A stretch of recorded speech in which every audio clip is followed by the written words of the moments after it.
Queridos, com muita alegria quero saudá-los com a paz do Senhor. Quero louvar a Deus. Torne os nossos assentos, por gentileza. Quero agradecer a Deus pelos 110 anos da Assembleia de Deus no Brasil, da qual faço parte, com muita alegria. Quero agradecer ao nosso pastor presidente, José Wellington Bezerra Júnior, na pessoa do pastor Percy. Quero agradecer a credibilidade, o carinho, como também irmã Rose, a pessoa da irmã Lídia, que Deus recompense-os. Agradeço ao meu pastor, presidente, pastor reverendo José Orisvaldo, com a sua muito digna esposa, minha irmã, nossa irmã, doutora Edilvânia Nicásio, este casal que tem cuidado da minha vida, da minha família, que tem orado por mim e me ensinado a viver. Pastor José Carlos, nosso pastor presidente da UMADENE, e em nome dele eu quero agradecer a Deus pela vida de todos os demais pastores aqui presentes, e como também as autoridades políticas aqui presentes. Quero, na pessoa do pastor Virgínio, reverenciar como Sua Excelência, senhor senador, agradecer a Deus pela vida de todas as autoridades políticas aqui presentes. Queridos, a Bíblia diz que quando Jesus, o Mestre, estava presente, os seus discípulos não sabiam orar, não expulsavam demônio, não curava ninguém, e ele só tinha o direito, quando a coisa apertava, de dizer: Mestre, socorre-me. E nesta noite o meu mestre estará aqui, meu mestre José Orisvaldo, reverendo, socorra-me. Esta honra é do Senhor, não é minha. Socorra-me. Por gentileza, quero lhe oferecer um versículo. Disse Jesus: toma a tua cruz e segue. Quando o mestre dizia assim, o vento acalmava, né? Queridos, eu sei das restrições, quero pedir a vossa paciência, não passarei, porém seria incompreensível da minha parte não dizer alguma coisa numa data tão especial e uma honra diante de homens do quais não sou merecedor de estar. Por isso eu quero ler na segunda epístola de Paulo aos Coríntios, quando Paulo escreve defendendo a sua chamada, dizendo, capítulo 11, os 2 primeiros versículos. Eu estou usando a NVI, espero que vocês suportem um pouco da minha insensatez. Sim, por favor, sejam pacientes comigo. O zelo que tenho por vocês é um zelo que vem de Deus. Eu os prometi a um único marido, Cristo, querendo apresentá-los a Ele como uma virgem pura. Queridos, quando nós observamos esse texto, falando do contexto da igreja, precisamos ler e voltar ao contexto histórico da preocupação de Deus com a pureza do seu povo. O livro de Número, capítulo 3, vai dizer, a partir do versículo 5 a 7, que Deus autoriza ou manda Moisés chamar toda a tribo de Levi e apresentá-la a Arão, para que eles o servissem no trabalho do tabernáculo, com um objetivo: a igreja, o povo de Israel, a comunidade. Então a tribo de Levi, como sacerdote, foi levantada, foi organizada por Deus para cuidar do sagrado, para manter Israel puro através das suas orientações. Quando nós observamos, os irmãos observam que a partir daí os sacerdotes protagonizam. Todas as outras tribos podiam enriquecer, empreender, cultivar, mas a tribo de Levi só tinha uma herança, que era o Senhor. O seu objetivo era apresentar Israel puro diante de Deus. Portanto, uma vez por ano, este sumo sacerdote adentrava, rompia o véu do tabernáculo para interceder como intermediário pela pureza de Israel. Com o passar do tempo, os irmãos percebam que a arca era o orgulho de Israel. A arca era um símbolo do que viria pela frente.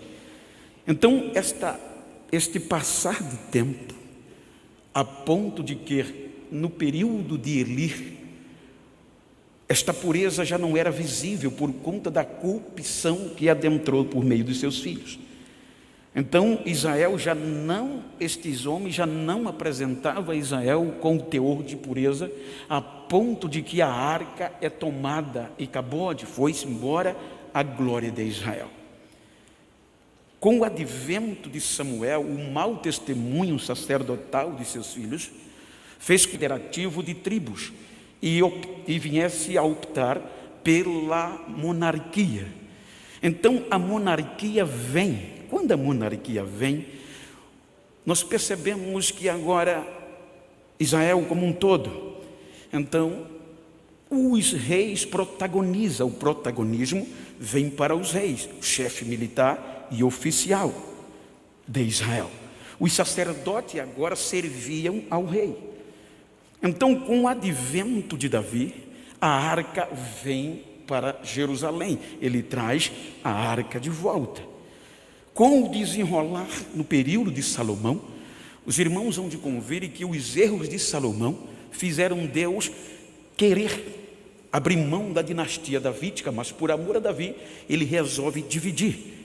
Então, com a divisão do reino, 10 tribos vai para o norte, encabeçada por Jeroboão, e 2, representando Judá, fica no sul. O interessante é que esta dinastia que vai para o norte, se nós observarmos o contexto histórico e na linha do tempo, foram cerca de 209 anos. Desses 209 anos no norte, 8 dinastias diferentes passaram, 19 monarcas, e nenhum foi capaz de cumprir o que Deus pediu a Moisés, a pureza de Israel. No sul, a coisa ficou pior.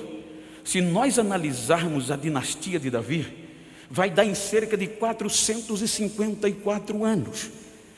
21 monarcas passaram por ela e não conseguiram cumprir o que Deus falou a Moisés.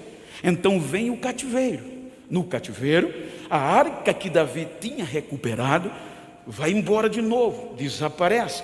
O glamour do templo de Salomão é acabado, o ouro, a prata, tudo vai por terra.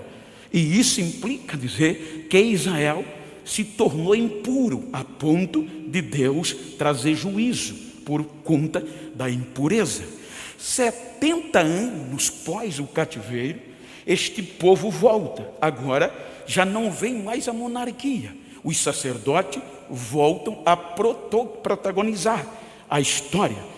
Então, quando eles voltam sem arca, sem glamour, aí chegam em Jerusalém só a miséria.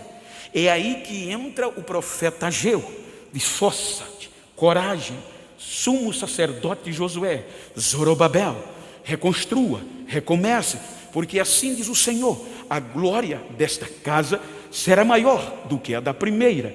Ou seja, eles, em síntese, recomeçam, reconstrói o templo como o templo de Zorobabel. Anos se passam, cerca de 120 anos se passam. Então Deus resolve se calar. Não havia pureza à altura de Deus atender Israel. Então, com os 120 anos aproximadamente passam, a Bíblia diz que vem o silêncio de Deus. O silêncio que compreende cerca de 400 anos. E quando nestes 400 anos a coisa fica mais crítica, estes homens que foram escolhidos através dos tempos para manter Israel puro, não havia mais capacidade. Então Deus silencia, não usa profeta, não usa mais Urim, não dá visão, não dá sonhos, silencia. 400 anos vão passando. Aí Deus resolve quebrar o silêncio. E como Deus quebra o silêncio? É que Lucas capítulo 2 vai dizer que num dia comum, para se cumprir o que estava na lei, um casal, Êxodo 13 diz, salvo engano, e Levi está ali, ele diz que havia um contexto, quando nascia um filho, menino ou menina, a oferta era um cordeiro, um par de rolinha e pombos. Mas se a família não tivesse recurso para o cordeiro, servia, se fosse pobre, um par de rolinha e um par de pombo. Então, quando tudo parecia perdido, Israel já não era tão puro para se apresentar diante de Deus. Aí Deus quebra o silêncio. E como é que quebra o silêncio? Sintetizando, é que na rua principal do templo em Jerusalém, a Bíblia diz, Lucas registra no capítulo 2, que cumprindo-se o dia da purificação do parto de Maria, como estava escrito. Então Maria e José vêm a Jerusalém para cumprir o que estava escrito na lei, apresentar o menino, porque está escrito que todo menino, primeiro primogênito do sexo masculino, era consagrado e ofertado ao Senhor. Então vem aquele casal pobre, e aquele casal pobre vem na mão, no braço, no colo de Maria, a arca, e agora a arca vem lá, e Israel não reconhece, ela vem trazendo a arca de volta para o templo. Então ninguém atenta para isso, porque esta arca não vinha coberta de ouro, nem de prata, era madeira, a simplicidade humana, mas vinha no colo de Maria. Quando eles entram no templo, aí Lucas diz que a glória que Ageu profetizou estava entrando de novo. O ouro do passado já não era a altura, porque a arca do passado era símbolo, agora entra o original, a verdadeira glória. Então quando ele entra, diz Lucas, que no templo, naquela em Jerusalém, habitava um homem, já idoso, chamado Simeão, sem destaque, entra na história aqui. Ele era temente, piedoso, e o Espírito Santo era sobre ele, e o Espírito Santo tinha cochichado no seu ouvido que ele não morreria antes de ver o Cristo, o enviado, algo original, a glória da segunda casa. Então diz a Bíblia que quando Simeão vê aquilo, eu quero acreditar que ele se enche de poder, vai aonde está Maria e pega o menino no colo, e eu quero acreditar que ele levanta, e ele estava tão alegre que ele nem pediu outra coisa. Senhor, agora pode me levar, agora eu posso morrer, Senhor, porque os meus olhos viram a tua consolação para com Israel. E começava a profetizar, a arca entra no templo de novo, e o povo, Israel, não percebe, porque não tinha ouro, não tinha prata, não tinha grambu, era madeira, era simples, e eles fazem tudo que não podia se fazer com a arca. Agora eles rejeitam a arca, eles batem na arca, eles cospem na arca, e eles crucificam a arca, a verdadeira glória. Só que quando Jesus ressuscita, então aqui está o segredo. Veja que ele havia escolhido 12 homens, sem linhagem, sem característica, chamado discípulos, aprendiz. E quando Jesus ressuscita, sintetizando, os discípulos com o derramado Espírito Santo são chamados apóstolos, que quer dizer enviado por alguém, remetido, atirado. Então eles são enviados como Jesus. Agora já não são mais discípulos, são apóstolos, já não são mais aprendizes, são ensinadores. Então eles vão pôr em prática o que no ministério Jesus ensinou, a pureza da igreja. Vejam que o ministério de Jesus foi a pureza da sua igreja. A igreja era o segredo, era noiva, a ponto que vem à tona o que Lucas fala em Atos, o que ele conta no ministério, o que Mateus registra. Ou seja, veja que em Mateus capítulo 23, Jesus tinha discursado um discurso grosso para os discípulos e a multidão. E o discurso de Jesus foi dizendo, na cadeira de Moisés. Veja que ele volta para a lei. Na cadeira de Moisés estão sentados os escribas, os mestres da lei e os fariseus. Tudo o que ele ensina, façam, mas o que eles fazem, não façam. Por quê? Porque eles atam feixes pesados, colocam nas costas dos homens, e eles não querem levantar nem com um dedo. Só no capítulo 23 tem 4 a 5 ais de Jesus. Ai de vós, escribas, fariseus e hipócritas. Quando chega o capítulo 24, ele sai de Jerusalém. A arca vai sair de Jerusalém. Então os discípulos olham o glamour do templo e diz: Senhor, que coisa linda, olha, não ficará aqui pedra sobre pedras que não seja derrubada. Os discípulos não tiveram coragem de questioná-lo, mas a Bíblia diz, Mateus diz, que indo ele para o monte, sentado, chegou em particular os seus discípulos. Então agora era Jesus e os discípulos, tete a tete, ainda no aprendizado, cara a cara, uma reunião particular. Aí Jesus vai falar, quando eles dizem: Senhor, quando sucederão estas coisas? Jesus diz a eles: vigiem, vigiem, para que nenhum homem engane vocês. Aí Jesus vai falar das coisas futuras. Jesus está falando da pureza da igreja. Jesus termina o capítulo 24 falando do servo bom e do servo infiel. Quando entra o capítulo 25, Jesus vai para a cultura. Veja que é a primeira vez que ele usa uma mulher para simbolizar o reino no futuro. Ele não diz o reino dos céus é, o reino dos céus será semelhante a 10 virgens, 5 loucas, 5 prudentes. Então ele vai falar de vigilância e loucura, de pureza. Quando você vai para a carta de Paulo aos Efésios, capítulo 4, veja que Paulo vai falar sobre 5 ministérios. Ele diz que Jesus subiu e Deus deu aos homens, uns para apóstolos, para profetas, pastores, evangelistas e doutores. 5 virgens, 5 ministérios. Veja o segredo da coisa. A morte de Jesus foi tão grande que tudo que os discípulos viram como discípulo, agora eles vão pôr em prática como apóstolos. Ou seja, eles viram quando Jesus, isso eles não entendiam ainda, quando eles bateram na arca, quando eles levaram Jesus à cruz, o interessante é que você vai ver Pilatos sentado no tribunal, faz a apresentação de Jesus e Barrabás, e eles escolhem Barrabás. Aí Pilatos diz: traga-me água, e lava as mãos, e diz: eu sou inocente do sangue deste justo, a responsabilidade é de vocês. E os judeus diziam: caiam sobre nós e sobre os nossos filhos o seu sangue. Se você for ler Número 19, você vê o contexto da purificação por meio da água. Disse Jesus a Moisés: diga aos israelitas que tragam uma novilha vermelha, pura, limpa, sem defeito, sem nunca ter carregado carga. Entregue ao sacerdote Eleazar, ele vai queimá-la fora do arraial.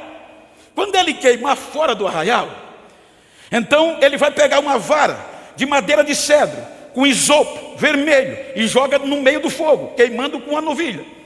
E aí vai vir alguém que depois vai juntar a cinza. Eles eram os impuros. Quando tudo em síntese estava queimado, um homem cerimonialmente purificado foi lá recolher a cinza. E essa cinza, disse Deus, guarde em um lugar seguro, fora do arraial. Para servir para quê? Para que os israelitas coloquem a cinza na água, e a água vai purificar dos seus pecados. Ou seja, a água vai tornar a água e o sangue o pecador limpo.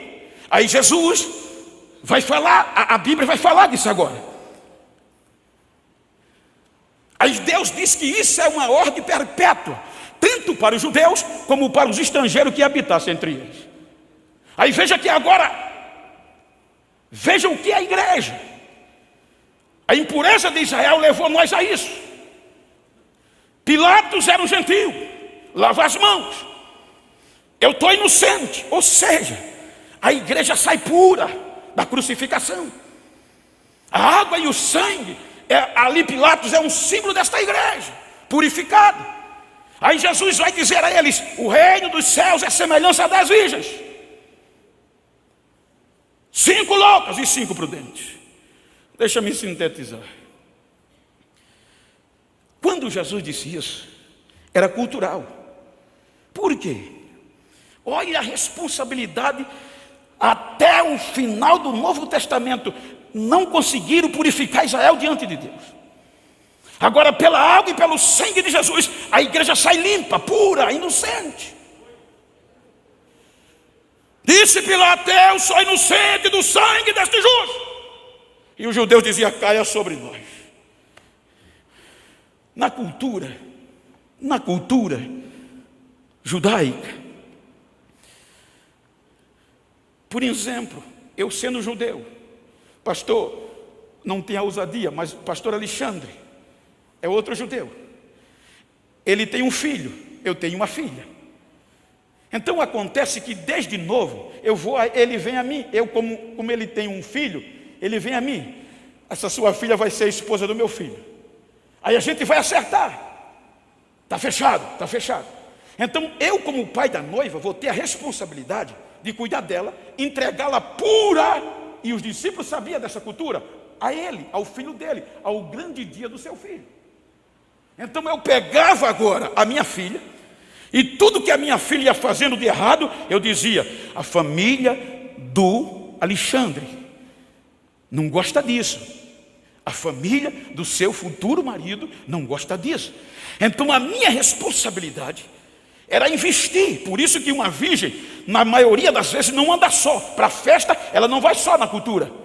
Ela tem que estar acompanhada, porque o meu dever é cuidar dela e entregar ela pura diante do grande dia do filho do Alexandre, como se fosse judeu. Então agora vem a questão. Ele, o pai, como o pai do noivo, ele ia investir para me recompensar, e recompensar a noiva e a família. E a minha tarefa era me preparar, custe o que custasse, para entregá-la virgem e pura a ele, ao filho dele, na núpcia. Então, quando chegava o dia do encontro da núpcia, quando chegava o grande dia do filho dele, era a hora do matrimônio. Ele, como pai do noivo, pegava 5 moedas de ouro, legítimo e puro, e dava à minha filha, em gratidão pela pureza dela. Ele pegava o dote e dava a mim, um pagamento caro, me recompensando pelo trabalho que eu fiz em mantê-la pura ao grande dia do seu Senhor. A minha esposa ganhava presente, todos envolvidos na pureza da noiva eram galardoados. E eu levava ela no dia do banquete. Aleluia. E o banquete estava preparado. O pai do noivo investia muito. Só que agora as testemunhas das minhas filhas não era para assinar o contrato, era para periciá-la a perícia. Quando ela entrava na sala, na primeira noite de núpcia, não era prazer de lua de mel, era perícia. Ela não tinha direito de entrar com um alfinete, tinha que entrar pura. Vestes brancas, lençol, cortina, tudo periciado pelas testemunhas dela. O banquete começava, a bandeira subia a meio mastro. Porque só ia continuar o banquete se a notícia da purificação chegasse. Começava o banquete, muito investimento, bandeira meio mastro. Primeira relação, ela saía com o noivo, com o marido, e a perita, as testemunhas entravam, pegava o lençol e levava para a sala da perícia, que demorava 3 dias. Quando a pureza era rompida, um líquido saía. Aquele líquido saía numa cor original. Elas esperavam o primeiro dia. No segundo dia, escurecia a quase preto. Se ela fosse pura, no terceiro dia, voltava a cor do primeiro dia. Aí as testemunhas mandavam avisar o pai do noivo: pode continuar o banquete, que há pureza. Aí o banquete rolava de 7 para dentro. A festa rolava porque havia pureza. Havia pureza. O banquete rolava até 7 ou mais dias, rolando por conta da pureza. Aí a partir daí, Neste banquete, o pai, todos envolvidos, era galardoado de novo, porque guardaram a pureza, porque apresentaram a ela, ao filho do pai, pura. Mas aí acontecia que algumas não guardavam a pureza e se perdia antes do tempo. Aí dizia o pai: eu me perdi. Aí o pai ficava triste, porque a notícia vazando, ninguém casava mais com ninguém daquela família. Porque se ele não podia cuidar de uma filha, como ele queria cuidar de outras? Era vergonha pura, e muitos iam embora da cidade. E muitos lá compravam laudo por dinheiro, para quando voltar para a cidade, ter garantia médica que a filha era virgem. Então ela voltava com laudo de virgem, periciada pelo médico. Andava como virgem, sentava como virgem, pregava como virgem. Mas o laudo não dava garantia de banquete. O que dava era o lençol. Era a cor mudada no dia original. Então você veja o quanta responsabilidade é para manter uma igreja pura durante anos. Por isso que quando Paulo escreve a Coríntios, a uma igreja gentia, ele é bem taxativo. Os Coríntios, no capítulo 10, estava dizendo: Paulo, que quando a primeira carta foi muito dura, aí alguns falsos mestres diziam: ele tem duas caras, é um pastor de dois comportamentos. Quando está aqui é amoroso, mas de longe é outra coisa. Aí Paulo fica irado. Esses mestres queriam macular a Paulo e seu chamado. Paulo tem dois comportamentos. Aí Paulo escreve a segunda carta defendendo o seu ministério. Tenham paciência comigo. Às vezes havia insensatez, eu cometo até loucura, mas porque eu tenho zelo de vocês. E o zelo que eu tenho de vocês é zelo de Deus, porque eu prometi a vocês um único marido, Cristo. E eu prometi a Ele entregar vocês pura diante dEle, como uma virgem pura. Então olha para quem está ao teu lado e diga: se depender de mim. Fala com vida, diga: se depender de mim.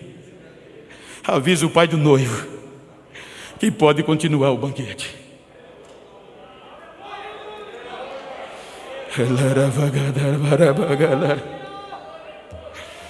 A bandeira subia. Quando as peritas diziam: continue o banquete, a festa rolava, porque todo mundo dizia: a pureza, a pureza, a pureza. Quem tinha laudo não entrava. Quem usava laudo não tinha azeite. Quem usava laudo só ficava na porta. Deixa eu entrar. Aleluia. Mas quem tinha pureza, 110 anos.